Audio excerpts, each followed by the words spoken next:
ನಮಸ್ಕಾರ ಸ್ನೇಹಿತರೆ, ಪ್ರತಿಯೊಬ್ಬರು ಕೂಡ ನಮ್ಮ ಚಾನಲ್ಗೆ ಸ್ವಾಗತ. ಪಿಎಂ ಕಿಸಾನ್ ಯೋಜನೆಯ 22ನೇ ಕಂತಿನ ಹಣ ರೈತರ ಖಾತೆಗೆ ಜಮವಾಗ್ತಾ ಇದೆ. ಯಾವ ತಾರೀಕಿನಂದು ಕೂಡ ನಾನು ಇವತ್ತು ನಿಮಗೆ ತಿಳಿಸ್ತಾ ಇದ್ದೇನೆ. ಮತ್ತು ನಿಮ್ಮ ಖಾತೆಗೆ ಎಷ್ಟು ಹಣ ಜಮವಾಗ್ತಾ ಇದೆ ಮತ್ತು ಯಾರಿಗೆ ಈ ಒಂದು ಹಣ ಬರ್ತಾ ಇದೆ, ಯಾರಿಗೆ ಈ ಒಂದು ಹಣ ಬರೋದಿಲ್ಲ ಅಂತ ಕೂಡ ತಿಳಿಸಲಾಗ್ತಾ ಇದೆ. ಸ್ನೇಹಿತರೆ, ಈ ಒಂದು ಹಣವನ್ನು ನೀವು ಪಡೆಯಬೇಕಂದ್ರೆ ಯಾವ ಕೆಲಸವನ್ನು ಮಾಡಬೇಕು ಈ ಒಂದು ಮಾಹಿತಿಯಲ್ಲಿ ನಿಮಗೆ ತಿಳಿಸ್ತಾ ಇದ್ದೇನೆ. ಪ್ರತಿಯೊಬ್ಬರು ಕೂಡ ಈ ಒಂದು ವಿಡಿಯೋನ ಕೊನೆವರೆಗೂ ನೋಡಿದ್ರೆ ಖಂಡಿತವಾಗಿ ಕೂಡ ನಿಮಗೂ ಅರ್ಥವಾಗುತ್ತದೆ. ಯಾರು ಕೂಡ ಸ್ಕಿಪ್ ಮಾಡಿ ನೋಡಬೇಡಿ. ಸ್ಕಿಪ್ ಮಾಡಿ ನೋಡೋದ್ರಿಂದ ಈ ಒಂದು ಮಾಹಿತಿ ನಿಮಗೆ ಅರ್ಥವಾಗೋದಿಲ್ಲ ಸ್ನೇಹಿತರೆ. ಅದರಿಂದ ಹೇಳ್ತಾ ಇರುವಂತದ್ದು ಪಿಎಂ ಕಿಸಾನ್ ಯೋಜನೆಯ ಬಗ್ಗೆ ಸ್ವಲ್ಪ ಮಾಹಿತಿ ಕೂಡ ನೋಡೋಣ. ಪಿಎಂ ಕಿಸಾನ್ ಯೋಜನೆ ಅಂದ್ರೇನು ಅಂತ ನೋಡೋದಾದ್ರೆ, ಪ್ರಧಾನ ಮಂತ್ರಿ ಕಿಸಾನ್ ಸನ್ಮಾನ್ ನಿಧಿ ಯೋಜನೆಯು ಪ್ರಮುಖವಾಗಿ ಕೇಂದ್ರ ಸರ್ಕಾರದ ಒಂದು ಪ್ರಮುಖ ಯೋಜನೆ ಆಗಿದೆ. ಈ ಒಂದು ಯೋಜನೆಯು 2019ರಲ್ಲಿ ಪ್ರಾರಂಭಗೊಂಡಿದ್ದು, ಈ ಒಂದು ಯೋಜನೆಯ ಮುಖ್ಯ ಉದ್ದೇಶ ಸಣ್ಣ ಮತ್ತು ಮಧ್ಯಮ ರೈತರಿಗೆ ಆರ್ಥಿಕ ಸಹಾಯವನ್ನು ನೀಡಲಾಗ್ತಾ ಇದೆ. ಈ ಒಂದು ಯೋಜನೆಯ ಅಡಿಯಲ್ಲಿ ಸ್ನೇಹಿತರೆ, ಒಬ್ಬ ರೈತರಿಗೆ ಒಂದು ವರ್ಷಕ್ಕೆ 6,000 ನೀಡಲಾಗ್ತಾ ಇದೆ. ಈ ಒಂದು ಹಣವು ನೇರವಾಗಿ ಡಿಬಿಟಿ ಮೂಲಕ ಬರಲಾಗುತ್ತದೆ. ಯಾವುದೇ ಒಂದು ಮಧ್ಯವರ್ತಿ ಇರೋದಿಲ್ಲ. ಒಂದು ವರ್ಷಕ್ಕೆ 6,000ವನ್ನು ನೀಡಲಾಗುತ್ತದೆ. ಒಂದೇ ಸರಿ ಹಾಕೋದಕ್ಕೆ ಆಗೋದಿಲ್ಲ. 3 ಕಂತುಗಳಲ್ಲಿ 2,000, 2,000, 2,000ವಂತೆ 3 ಕಂತುಗಳಲ್ಲಿ 4 ತಿಂಗಳಿಗೊಮ್ಮೆ ರೈತರ ಖಾತೆಗೆ ಜಮವಾಗ್ತಾ ಇದೆ.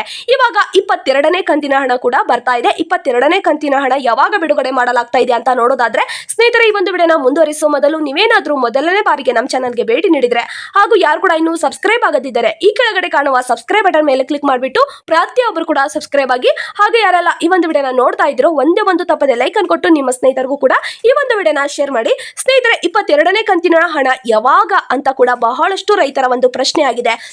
ಇಲ್ಲಿ 22ನೇ ಕಂತಿನ ಹಣವು ಪಿಎಂ ಕಿಸಾನ್ ಯೋಜನೆಯ ಹಣವು ಇತ್ತೀಚಿನ ಮಾಹಿತಿಯ ಪ್ರಕಾರ ನೋಟಿಫಿಕೇಶನ್ ಕೂಡ ಬಿಡುಗಡೆ ಆಗಿದೆ. ಮಾರ್ಚ್ 15ನೇ ತಾರೀಕಿನಂದು ಪ್ರಧಾನಮಂತ್ರಿ ನರೇಂದ್ರ ಮೋದಿಜಿ ಅವರು 2,000 ಹಣವನ್ನು ರೈತರ ಖಾತೆಗೆ ಹಾಕ್ತಾ ಇದ್ದಾರೆ. ಮಾರ್ಚ್ 15ರಂದು ಅಂತ ಕೂಡ ತಿಳಿಸಲಾಗಿದೆ. ಮಾರ್ಚ್ 15ರಂದು ಪ್ರಧಾನಮಂತ್ರಿ ನರೇಂದ್ರ ಮೋದಿಜಿ ಅವರು 2,000 ಹಣವನ್ನು ರೈತರ ಖಾತೆಗೆ ಬಿಡುಗಡೆ ಮಾಡಲಾಗ್ತಾ ಇದೆ. ಸ್ನೇಹಿತರೆ, 21ನೇ ಕಂತಿನ ಹಣವನ್ನು ನವೆಂಬರ್ 19ರಲ್ಲಿ ಪ್ರತಿಯೊಬ್ಬ ರೈತರ ಖಾತೆಗೆ ಜಮವಾಯಿತು. ಇವಾಗ 22ನೇ ಕಂತಿನ ಹಣ ಮಾರ್ಚ್ 15 ಅಂತ ಕೂಡ ತಿಳಿಸಲಾಗಿದೆ. ಮಾರ್ಚ್ 15ರವರೆಗೂ ಕೂಡ ನಾವು ಕಾದು ನೋಡಬೇಕಾಗಿದೆ. ಈ ಒಂದು ಹಣ ಬರುತ್ತಾ ಬರಲ್ವಾ ಅಂತ ಕೂಡ ಸ್ನೇಹಿತರೆ, ಪ್ರತಿಯೊಬ್ಬರಿಗೂ ಕೂಡ ಈ ಒಂದು ಮಾಹಿತಿ ಮುಖ್ಯವಾಗಿದೆ. ನಿಮ್ಮ ಸ್ನೇಹಿತರಿಗೂ ಕೂಡ ಈ ಒಂದು ವಿಡಿಯೋನ ಶೇರ್ ಮಾಡಿ. ಇನ್ನೊಂದು ಮುಖ್ಯವಾದ ಮಾಹಿತಿ ಕೂಡ ನಾನು ನಿಮಗೆ ತಿಳಿಸ್ತಾ ಇದ್ದೇನೆ. ಏನು ಅಂತ ನೋಡೋದಾದ್ರೆ, ಯಾರಿಗೆ ಈ ಒಂದು ಹಣ ಬರೋದಿಲ್ಲ ಅಂತ ನೋಡೋದಾದ್ರೆ, ಈ KYC ಯನ್ನು ಮಾಡಿಸಿಕೊಳ್ಳದ ರೈತರಿಗೆ ಹಣ ಬರೋದಿಲ್ಲ ಮತ್ತು ಬ್ಯಾಂಕ್ ಖಾತೆಗೆ ಆಧಾರ್ ಕಾರ್ಡ್ ಲಿಂಕ್ ಆಗಿರಲೇಬೇಕು. ಹಾಗಿದ್ರೆ ಮಾತ್ರ ಹಣ ಜಮವಾಗುತ್ತದೆ. ನಿಮ್ಮ ಭೂಮಿಯ ಡಾಕ್ಯುಮೆಂಟ್ ಸರಿ ಆಗಿದ್ರೆ ಮಾತ್ರ ಬರುತ್ತದೆ. ಇಲ್ಲ ಅಂದ್ರೆ ಯಾವುದೇ ಕಾರಣಕ್ಕೂ ಬರೋದಿಲ್ಲ ಅಂತ ಕೂಡ ತಿಳಿಸಲಾಗಿದೆ. ಅರ್ಜಿ ವಿವರದಲ್ಲಿ ಯಾವುದೇ ಒಂದು ಅಕ್ಷರ ಕೂಡ ತಪ್ಪಾಗಿರಬಾರದು. ನಿಮ್ಮ ಅಕ್ಷರ ಯಾವುದೇ ಒಂದು ಮಿಸ್ಟೇಕ್ ಆಗಿರಬಾರದು. ಹಾಗಿದ್ರೆ ಮಾತ್ರ ನಿಮ್ಮ ಖಾತೆಗೆ ಹಣ ಬರುತ್ತದೆ. ತಪ್ಪಾಗಿದ್ರೆ ಯಾವುದೇ ಕಾರಣಕ್ಕೂ ಹಣ ಬರೋದಿಲ್ಲ ಅಂತ ಕೂಡ ತಿಳಿಸಲಾಗಿದೆ. ಮತ್ತು ನಿಮ್ದು ಬ್ಯಾಂಕ್ ಖಾತೆಯ IFSC ಕೋಡ್ ಸರಿಯಾಗಿರಬೇಕು ಮತ್ತು ರೈತರ ID ಕೂಡ ಕಡ್ಡಾಯವಾಗಿ ಇರಲೇಬೇಕು ಅಂತ ಕೂಡ ತಿಳಿಸಲಾಗಿದೆ. ಸ್ನೇಹಿತರೆ, ಈ ಒಂದು ಮಾಹಿತಿಯನ್ನು ತಿಳಿದುಕೊಂಡು ಈ ಒಂದು ಕೆಲಸವನ್ನು ನೀವು ಸರಿಯಾಗಿ ಮಾಡಿದರೆ ನಿಮ್ಮ ಖಾತೆಗೆ ಹಣ ಜಮವಾಗುತ್ತದೆ. ಇದರಲ್ಲಿ ಯಾವುದೇ ಒಂದು ಡಾಕ್ಯುಮೆಂಟ್ಸ್ ನಿಮ್ದು ತಪ್ಪಾಗಿದ್ರೆ ಖಂಡಿತವಾಗಿ ನಿಮ್ಮ ಖಾತೆಗೆ ಹಣ ಬರೋದಿಲ್ಲ ಅಂತ ಕೂಡ ತಿಳಿಸಲಾಗಿದೆ. ಹಣವನ್ನು ಯಾವ ರೀತಿ ಚೆಕ್ ಮಾಡಬೇಕು ಅಂತ ನೋಡೋದಾದ್ರೆ ಸ್ನೇಹಿತರೆ, 22ನೇ ಕಂತಿನ ಹಣವನ್ನು ಯಾವ ರೀತಿ ಚೆಕ್ ಮಾಡಬೇಕು ಅಂತ ನೋಡೋದಾದ್ರೆ, ನೀವು ಮೊದಲಿಗೆ ಪಿಎಂ ಕಿಸಾನ್ ಅಧಿಕೃತ ವೆಬ್ಸೈಟ್ಗೆ ಹೋಗಬೇಕು. ಹೌದು ಸ್ನೇಹಿತರೆ, ಪಿಎಂ ಕಿಸಾನ್ ಗೌರ್ಮೆಂಟ್ ಇನ್ ಎನ್ನುವ ಒಂದು ಅಧಿಕೃತ ವೆಬ್ಸೈಟ್ ಇರುತ್ತದೆ. ಪ್ರತಿಯೊಬ್ಬರ ಕಡೆನೂ ಮೊಬೈಲ್ ಇರುವಂತದ್ದು. ಮೊಬೈಲ್ ನಲ್ಲಿ ಕ್ರೋಮ್ ಅಥವಾ ಗೂಗಲ್ ಇರುತ್ತದೆ ಅಲ್ಲ, ಅದನ್ನು ಓಪನ್ ಮಾಡಿ ಅಲ್ಲಿ ನೀವು ಪಿಎಂ ಕಿಸಾನ್ ಗೌರ್ಮೆಂಟ್ ಇನ್ ಎನ್ನುವುದನ್ನು ಕೂಡ ಅಲ್ಲಿ ಸರ್ಚ್ ಮಾಡಬೇಕಾಗುತ್ತದೆ. ಅದನ್ನು ಸರ್ಚ್ ಮಾಡಿದ್ರೆ ಅಲ್ಲಿ ಒಂದು ವೆಬ್ಸೈಟ್ ಲಿಂಕ್ ಕಾಣಿಸುತ್ತದೆ. ಅದರ ಮೇಲೆ ಕ್ಲಿಕ್ ಮಾಡಿದ್ರೆ ನಿಮಗೆ ಕೆನಾವ್ ಯುವರ್ ಸ್ಟೇಟಸ್ ಮೇಲೆ ಆಯ್ಕೆ ಮಾಡಬೇಕಾಗುತ್ತದೆ. ಆ ಒಂದು ಕೆನಾವ್ ಯುವರ್ ಸ್ಟೇಟಸ್ ಮೇಲೆ ಆಯ್ಕೆ ಮಾಡಿ ಕ್ಲಿಕ್ ಮಾಡಿದ್ರೆ ಅಲ್ಲಿ ನಿಮ್ಮ ರಿಜಿಸ್ಟರ್ ನಂಬರ್ ಅನ್ನು ಹಾಕಬೇಕು. ನಂತರ OTP ಬರುತ್ತದೆ. ಆ ಒಂದು OTP ಬಂದರೆ ಅದನ್ನು ಹಾಕಿದ ಬಳಿಕ ನಿಮಗೆ ಹಣ ಯಾವಾಗ ಜಮವಾಗುತ್ತದೆ ಮತ್ತು ಯಾವ ಕಂತಿನಲ್ಲಿ ಜಮವಾಗ್ತಾ ಇದೆ ಮತ್ತು ನಿಮ್ಮ ಹಣದಲ್ಲಿ ನಿಮ್ಮ ಬ್ಯಾಂಕ್ ಖಾತೆಗೆ ಈ ಒಂದು ಹಣ ಯಾವಾಗ ಬಂದು ತಲುಪುತ್ತದೆ ಅಂತ ಕೂಡ ಅಲ್ಲಿ ತೋರಿಸಲಾಗುತ್ತದೆ.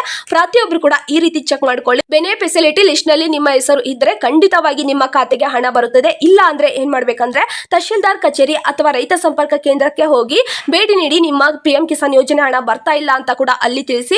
ಮತ್ತು ನಿಮ್ಮ ಡಾಕ್ಯುಮೆಂಟ್ಸ್ ಏನಾದ್ರೂ ತಪ್ಪಿದ್ರೆ ಅವರು ಕೂಡ ನಿಮ್ಮ ಡಾಕ್ಯುಮೆಂಟ್ಸ್ ಅನ್ನು ಸರಿಪಡಿಸ್ತಾರೆ. ಪ್ರತಿಯೊಂದು ಡಾಕ್ಯುಮೆಂಟ್ಸ್ ಅನ್ನು ತೆಗೆದುಕೊಂಡು ಹೋಗಿ ಅಂತ ಕೂಡ ತಿಳಿಸ್ತಾ ಇದ್ದೇನೆ. ಪಿಎಂ ಕಿಸಾನ್ ಅಧಿಕೃತ ವೆಬ್ಸೈಟ್ಗೆ ಹೋಗಿ ನಿಮ್ಮ ಹಣ ಯಾವಾಗ ಬರುತ್ತದೆ ಅಂತ ಕೂಡ ಚೆಕ್ ಮಾಡ್ಕೊಳ್ಳಿ. ಪ್ರತಿಯೊಬ್ಬರು ಕೂಡ ಈ ರೀತಿ ನಿಮ್ಮ ಹಣವನ್ನು ನೀವು ಚೆಕ್ ಮಾಡ್ಕೊಂಡ್ರೆ ಯಾವ ರೀತಿ ಯಾವಾಗ ನಿಮ್ಗೆ ಹಣ ಬರುತ್ತದೆ ಅಂತ ಕೂಡ ಗೊತ್ತಾಗುತ್ತದೆ. ಸ್ನೇಹಿತರೆ, ನಿಮ್ದು KYC ಪೂರ್ಣಗೊಂಡಿರಬೇಕು. KYC ಆಗಿದ್ರೆ ಮಾತ್ರ ನಿಮ್ಗೆ ಹಣ ಬರುತ್ತದೆ ಮತ್ತು ಪ್ರತಿಯೊಂದು ಡಾಕ್ಯುಮೆಂಟ್ಸ್ ಕೂಡ ಸರಿಯಾಗಿರ್ಬೇಕು. ಒಂದು ಸಣ್ಣ ಅಕ್ಷರ ಕೂಡ ಮಿಸ್ಟೇಕ್ ಮಿಸ್ಟೇಕ್ ಆಗಿರಬಾರ್ದು ಅಂತ ಕೂಡ ತಿಳಿಸ್ತಾ ಇದ್ದೇನೆ. 22ನೇ ಕಂತಿನ ಹಣದ ಒಂದು ಸಣ್ಣ ಮಾಹಿತಿಯನ್ನು ಕೂಡ ನಾನು ಇವತ್ತು ನಿಮಗೆ ತಿಳಿಸಿದ್ದೇನೆ. 22ನೇ ಕಂತಿನ ಹಣದಲ್ಲಿ 2,000 ಪ್ರತಿ ರೈತರಿಗೂ ಕೂಡ ಜಮವಾಗುತ್ತದೆ. ನಿಮ್ಮ ಡಾಕ್ಯುಮೆಂಟ್ಸ್ ಸರಿ ಇದ್ರೆ ಮಾತ್ರ ಅಂತ ಕೂಡ ತಿಳಿಸ್ತಾ ಇದ್ದೇನೆ. ಸ್ನೇಹಿತರೆ, ಪ್ರತಿಯೊಬ್ಬರು ಕೂಡ ಈ ಒಂದು ವಿಡಿಯೋನ ಶೇರ್ ಮಾಡಿ. ನಿಮ್ಮ ಡಾಕ್ಯುಮೆಂಟ್ಸ್ ಏನಾದರೂ ತಪ್ಪಿದ್ರೆ ರೈತ ಸಂಪರ್ಕ ಅಥವಾ ತಹಶೀಲ್ದಾರ್ ಕಚೇರಿಗೆ ಹೋಗಿ ನಿಮ್ಮ ಡಾಕ್ಯುಮೆಂಟ್ಸ್ ಅನ್ನು ಸರಿಪಡಿಸಿಕೊಳ್ಳಿ ಅಂತ ನಾನು ತಿಳಿಸ್ತಾ ಇದ್ದೇನೆ. ನಿಮ್ಮ ಸ್ನೇಹಿತರಿಗೂ ಕೂಡ ಈ ಒಂದು ವಿಡಿಯೋನ ಶೇರ್ ಮಾಡೋದ್ರಿಂದ ಅವ್ರಿಗೂ ಕೂಡ ಈ ಒಂದು ಮಾಹಿತಿ ಅನುಕೂಲವಾಗುತ್ತದೆ. ರೈತ ವಾಟ್ಸ್ಆಪ್ ಗ್ರೂಪ್ ಇರ್ತಾವಲ್ಲ, ಅಲ್ಲಾದ್ರೂ ಈ ಒಂದು ವಿಡಿಯೋನ ಶೇರ್ ಮಾಡಿ ಅಥವಾ ನಿಮ್ಮ ಫ್ರೆಂಡ್ಸ್ಗೂ ಈ ಒಂದು ವಿಡಿಯೋನ ಶೇರ್ ಮಾಡಿ. ಈ ಒಂದು ಮಾಹಿತಿ ನಿಮಗೆ ಉಪಯುಕ್ತವಾಗುತ್ತದೆ ಅಂತ ಕೂಡ ನಾನು ವಿಡಿಯೋ ಮುಖಾಂತರ ತಿಳಿಸಿದ್ದೇನೆ. ಈ ಒಂದು ಮಾಹಿತಿ ನಿಮಗೆ ಉಪಯುಕ್ತವಾಗಿದೆ ಅಂತ ಅನ್ಸಿದ್ರೆ ಲೈಕ್ ಮಾಡಿ, ಶೇರ್ ಮಾಡಿ, ಹಾಗೆ ಸಬ್ಸ್ಕ್ರೈಬ್ ಮಾಡ್ಕೊಳ್ಳಿ. ಸ್ನೇಹಿತರೆ, ನಿಮ್ಮ ಜಿಲ್ಲೆ ಯಾವುದು ಅಂತ ಕೂಡ ಕಮೆಂಟ್ ಬಾಕ್ಸ್ ಅಲ್ಲಿ ತಿಳಿಸಿ. 2026ರ 22ನೇ ಕಂತಿನ ಹಣವನ್ನು ಬಿಡುಗಡೆ ಮಾಡಿದ ತಕ್ಷಣ ಹಂತ ಹಂತವಾಗಿ ಯಾವ ಜಿಲ್ಲೆಗಳಿಗೆ ಹಣವು ತಲುಪುತ್ತದೆ ಅಂತ ಕೂಡ ಬಿಡುಗಡೆ ಮಾಡಲಾಗುತ್ತದೆ. ಆ ಒಂದು ಮಾಹಿತಿಯನ್ನು ಕೂಡ ನಾನು ನಿಮಗೆ ವಿಡಿಯೋ ಮುಖಾಂತರ ತಿಳಿಸ್ತೇನೆ. ಪ್ರತಿಯೊಬ್ಬರು ಕೂಡ ನಿಮ್ಮ ಜಿಲ್ಲೆ ಲಿಸ್ಟ್ ಅನ್ನು ಕೂಡ ತಿಳಿಸಿ. ಪ್ರತಿಯೊಬ್ಬರಿಗೂ ಕೂಡ ಈ ಒಂದು ವಿಡಿಯೋನ ಶೇರ್ ಮಾಡಿ. ಮತ್ತು ಈ ಒಂದು ವಿಡಿಯೋನ ಯಾರೆಲ್ಲ ಕೊನೆವರೆಗೂ ನೋಡಿದ್ದೀರೋ ಹೃದಯಪೂರ್ವಕವಾಗಿ ಧನ್ಯವಾದಗಳು.